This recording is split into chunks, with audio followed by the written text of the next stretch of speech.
Boom, Sherry. I found a corpse. Don't you think it's strange we always end up in situations like this? Seek, and ye shall find. John, do you know any songbirds? Oh, I don't know. Partridges, birds of paradise, chickens. Okay, I might just be hungry. It would not be easy to cut this hat in two. Whoever is responsible is a master of their craft. Pheasant feathers. They're rare here.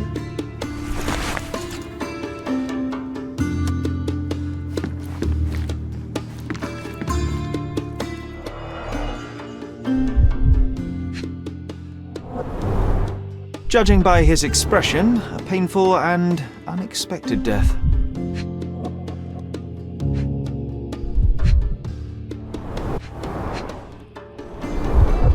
His hand is clinging to his chest, but he has no stab or gunshot wounds.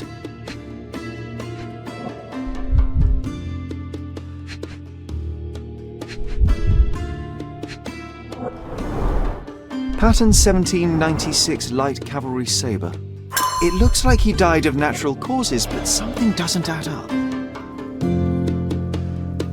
Another day, another death. Do you think we're just lucky?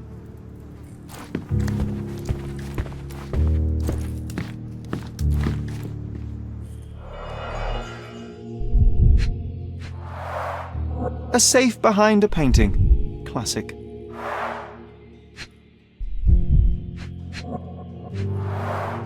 This was opened carefully.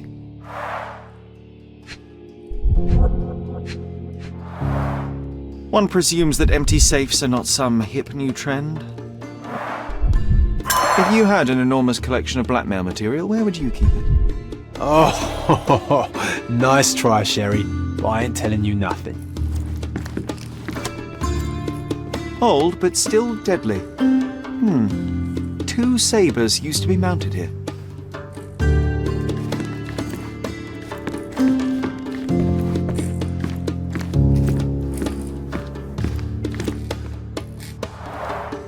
The clock's hands aren't moving.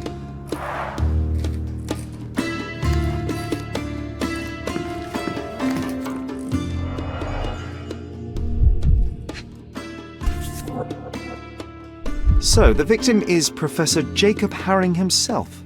That's no great surprise. London Fencing Club, 1876.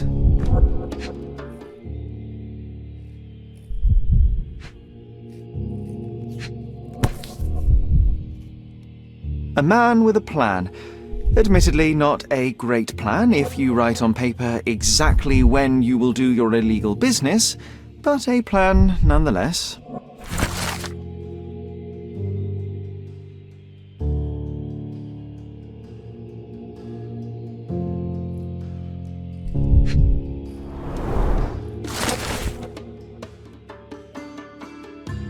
Completely healthy and ready to take part in the fencing competition.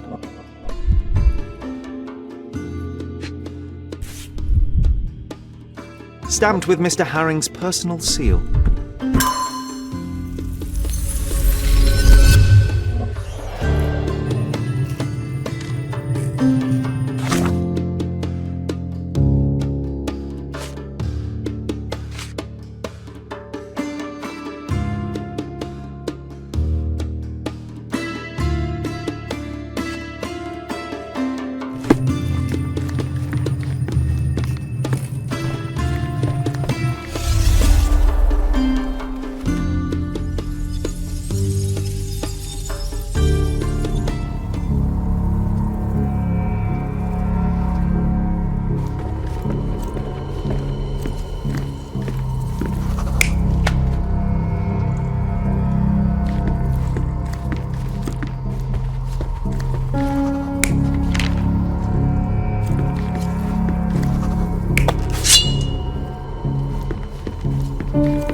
Mr. Herring was not one to deviate from his plans, and yet, on this day, he only managed to answer his mail and never did get to repair the clock. The visitor knew his schedule.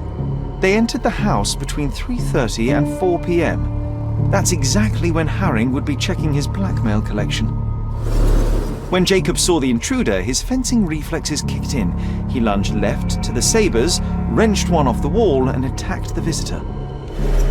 But in the middle of the assault, Mr. Herring is struck by a heart attack, and the professor only manages to cut off the hat of the intruder.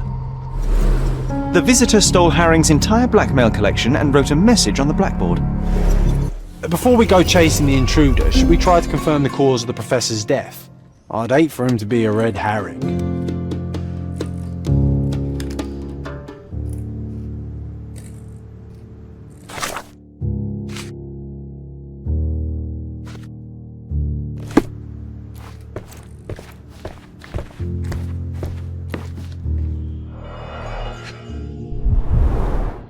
Half empty, or for John, half full.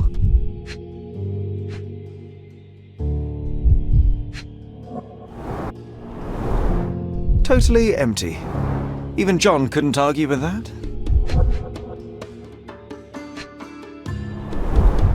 A strong, rotten smell. Uncharacteristic for tea.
Digitalis is usually used to cure heart disease, but every drug is a poison if you get the dosage wrong. Or right, if that's your goal.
Seems like we have fun neighbours, eh, Sherry?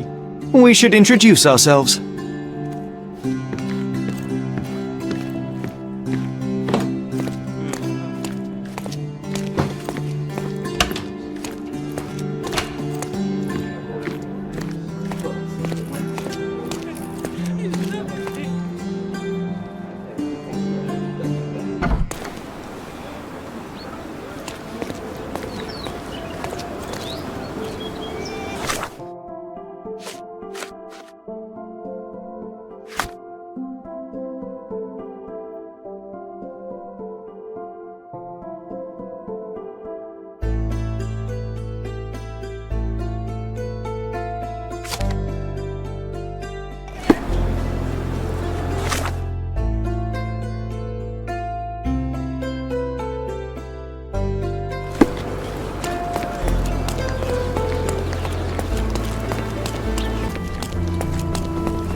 He doesn't have an invitation to the club. Get him, boys!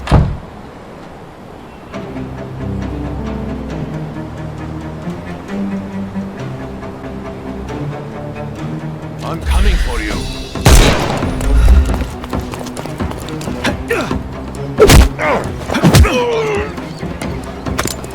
No more crime for you. No more crime for you, and The snuff's ready.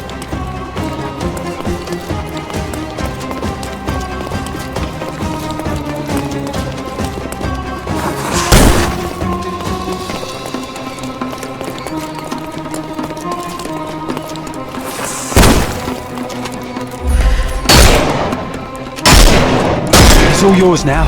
Go for it.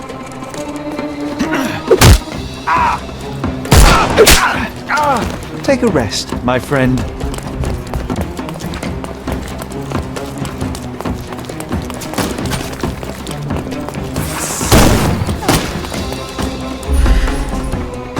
Time to knock this guy out.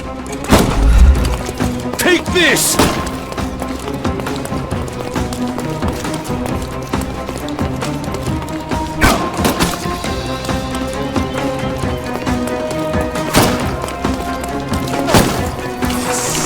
Overcome him, don't.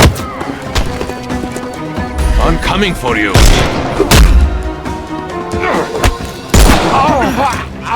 Don't bother. Give him the pepper snuff.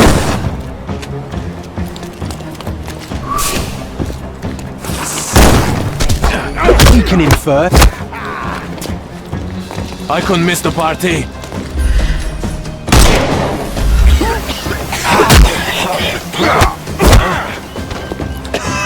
I'm coming for you.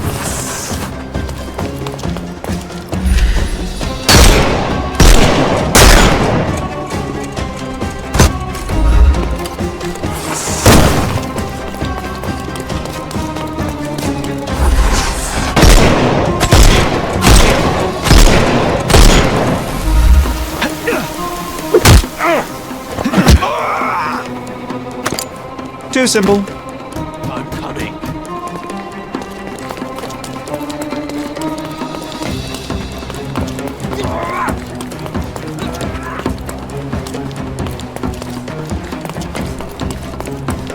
The snuff's ready.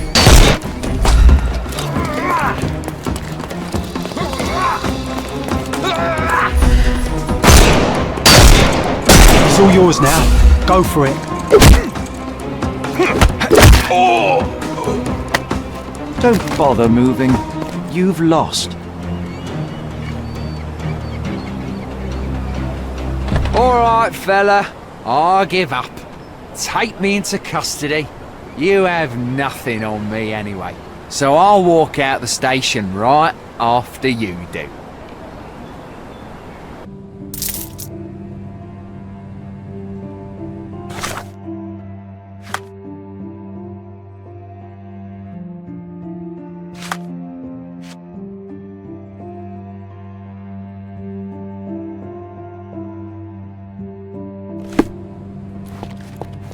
Excellent job catching this crook, sir. His name is Lucky Joe, and as it happens, someone with influence was after him too. You did them a favour. I just solved the mystery, officer.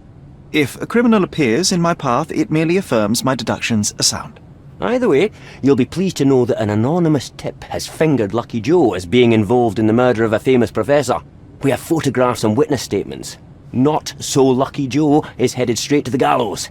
Someone served him to us on a silver platter. Interesting. Well, as a vital ally in the arrest of a wanted murderer, you couldn't possibly object to me interviewing him.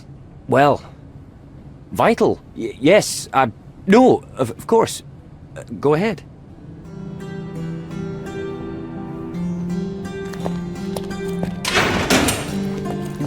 Looks like those little birdies won't sing for a while, Sherry. Yeah. Haven't you made my day bad enough? Get out! The police received an anonymous tip. Someone saw you entering Professor Jacob Haring's house. They have photos. You're in trouble. I didn't even touch the old fool. This whole business was a setup from the beginning. You broke into the house at the exact time Jacob Haring had his safe open and his collection of blackmail materials out. Perfect timing to steal the lot. Ah, that's circumstantial at best. Alas, the professor turned out to be less feeble than you expected. He pulled a sabre from the wall and nearly took your head off. But lo, the vigour evaporated, and all at once he fell to the floor, grasping his chest as if his heart itself had given up. That's exactly what happened. And that's why I'll be out of this reeking cell by morning, once the coroner has done his business. Unlikely. You claim somebody set you up. If so, they will ensure that you're hanged. We both want to know who is truly behind this, so tell me the whole story. It may yet save your life. Oh, blast. All right. What do you want to know?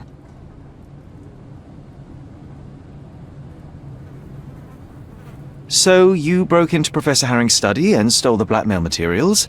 What did you do with them? Do you like jokes? My humour tends toward the dry and bitter. Then you will love this one. As I fled Haring's place with the documents, a pickpocket snatched the folder from me on the street. I was played from the beginning, beaten at my own game. They made a joke of me and the Robins, and now I await the gallows. Ha!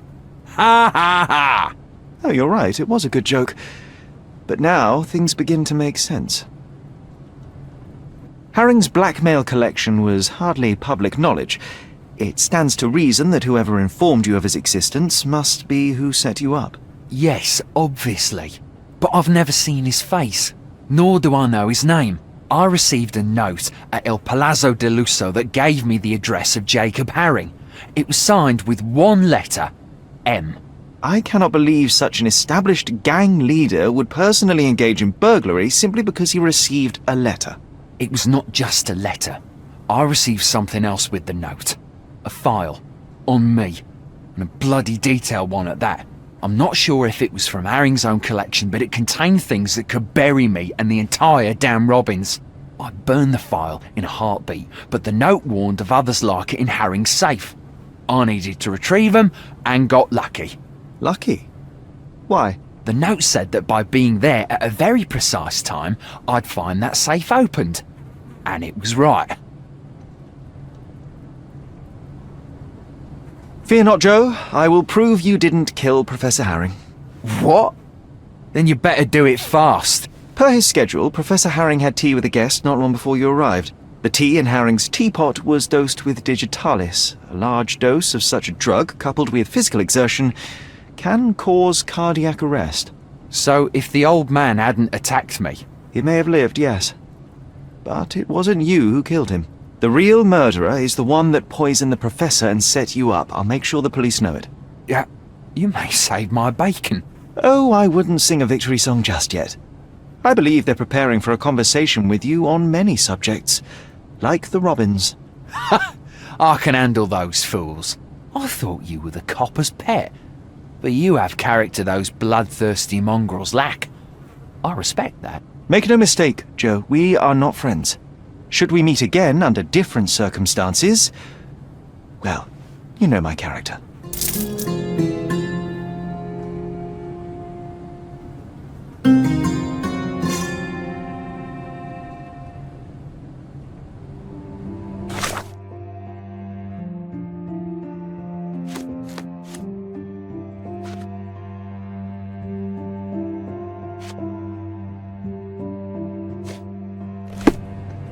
Hey you, mutton shunter.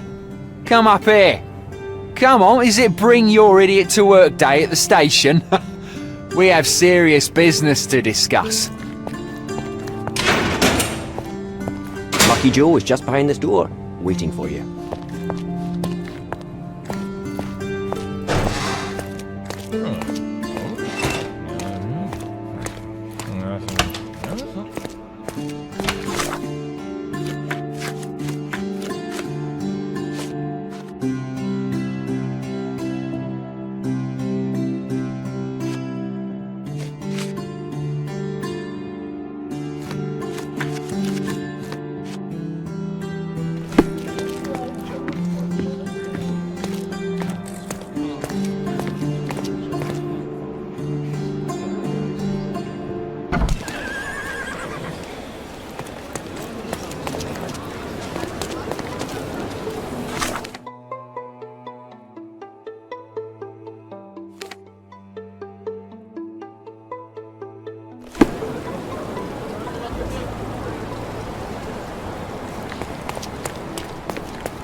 Is that you, Mr. Holmes? Please, come in. Now that the police have finished their investigation, Il Palazzo del Lusso has finally reopened.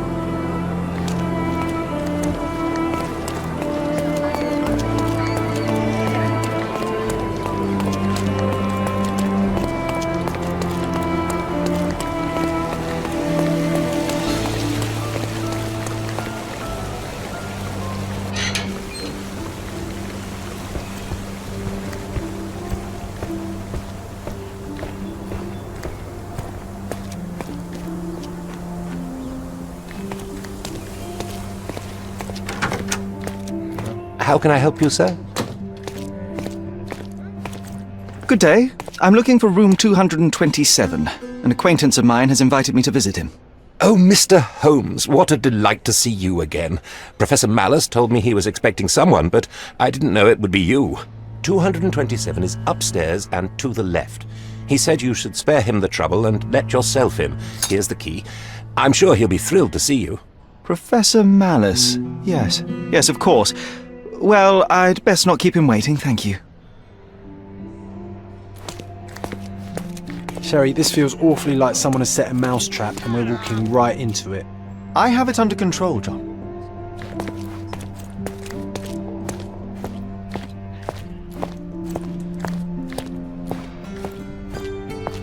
Really, Sherry, I don't like this. Please.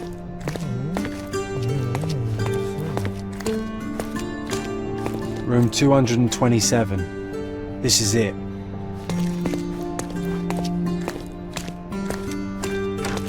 See? Neither a trapdoor nor a self-firing gun.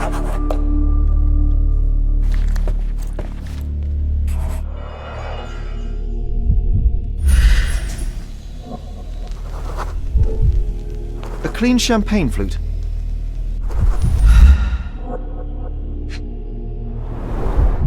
The first move has been made.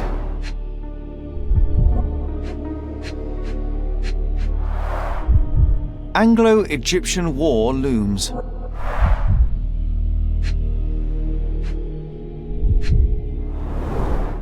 The champagne bottle is uncorked, yet still chilled and bubbly. The gall of this man. Someone's celebrating a victory, and I'm not sure it's us. M is celebrating and wants us to know it.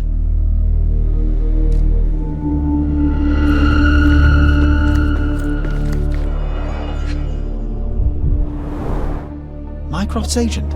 So M did orchestrate her accident with unimaginable precision. Jacob Haring, just a pawn in a complex chess match.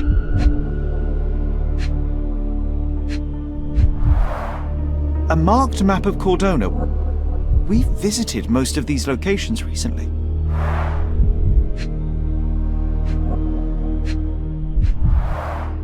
The position of naval forces in the Mediterranean.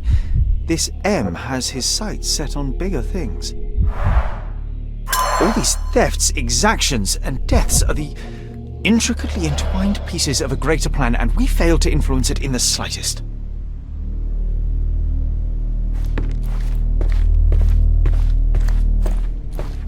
Any sign of the stolen documents?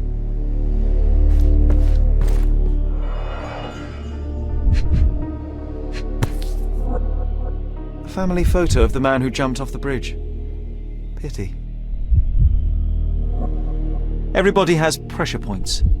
What would happen if I pushed yours?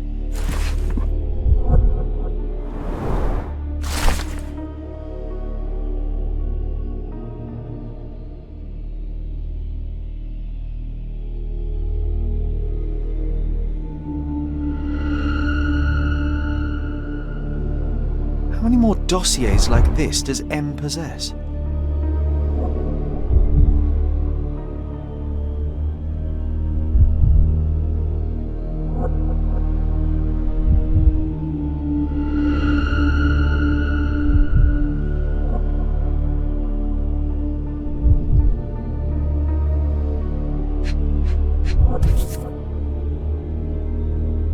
Mysteries of Sirius B by Jacob Haring.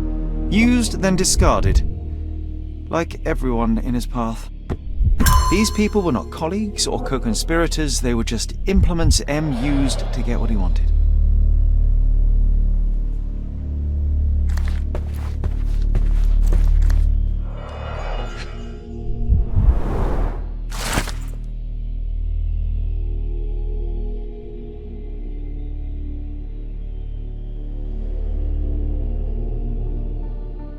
What did it say, Sherry? That I failed, John. He's gone, tore through Cordona like a hurricane and left us to sift through the wreckage. Nelson's monument in Trafalgar Square, London. I am watching you. The hairs on my neck just stood up. Extensive handwritten notes on Sirius B. It appears M was studying up.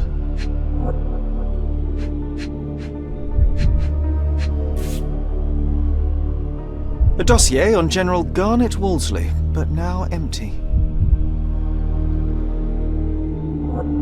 I recognize this seal from Jacob Haring's mail. He left behind only what he wanted us to find. Infuriating. We're too late, Sherry. M set this all up for us, knowing by the time we found it, he would already have left Cordona. No, there must be something I've missed. We can still catch him. There's nothing else here. It's over. You read his letter. He laid out this makeshift museum to taunt you. Don't give him the satisfaction. I will not cede defeat. I will treat this threat with the seriousness it deserves, which is to say, my absolute attention. Then you were giving him the win, Sherlock. Have you considered you might be out of your depth? He was sitting here in this very room, spinning his web around Cordona and beyond, manipulating and murdering people, using the Mediterranean as his playground like some sodding Napoleon of crime. Are you trying to suggest? I am not suggesting. I am stating outright that he is toying with you and you are too arrogant to avoid the bait. Sherlock, we stumbled into the lion's den. Now we must slow down, be smart, and make sure we get to walk out alive.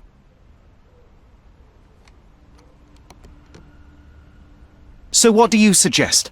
I know you want to catch him on your own, but it's time to face the facts. You lost. The smartest thing we can do now is lick our wounds and tell Mycroft everything. Mycroft? Now you are being hysterical. Look around you, Sherry. He's stealing secrets from the Crown, toying with navies, fomenting war. You cannot catch him alone. We will need all your brother's connections to stop this madman before he does worse.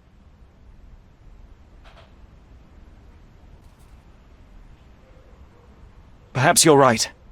He could be anywhere in Europe, and the only practical way to find him is with Mycroft's eyes and ears. I shall endeavour to tell my brother the whole story as soon as I can stomach another humiliation. Good. Thank you. And it is not humiliation, it is humility. For now, we need to put this wretched affair behind us. M has gone. Best to focus on the reason we came to Cordona in the first place. You're right. I'm glad you were here. I'm always looking out for you, brother. Thank you, John. Now, shall we?